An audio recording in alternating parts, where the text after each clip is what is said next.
বৃতা। আজ বিশ্বকবি রবীন্দ্রনাথ ঠাকুরের জন্মদিন। কবিগুরুকে প্রণাম জানিয়ে সহজ পাঠ থেকে একটি কবিতা আবৃত্তি করে শোনাচ্ছি। ওইখানে না পুকুর পাড়ে, শিয়াল গাছের বেড়ার ধারে, কোথায় হব বনবাসী, কেউ কোথাও নেই। ওইখানে ঝাউতলা জুড়ে বাঁধব তোমার ছোট্ট কুটে, শুকনো পাতা বিছিয়ে ঘরে থাকবো দুজনে।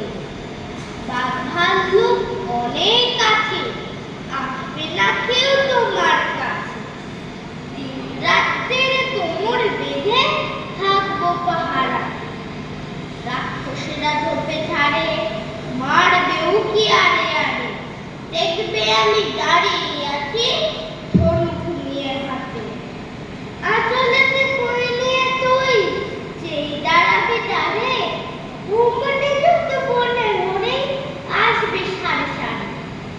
শিংগুলি সব আঁকা বাঁকা, গায়েতে দাগ চাকা চাকা, লুটিয়ে তারা পড়বে ধুয়ে পায়ের কাছে এসে।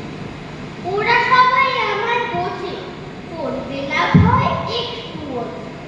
আজ বুঝিয়ে দেবো গায়ে, বসবে কাছে ঘেঁষে। ফর্সা বনে গাছে গাছে ফল ধরে নেই ঘুমিয়ে আছে।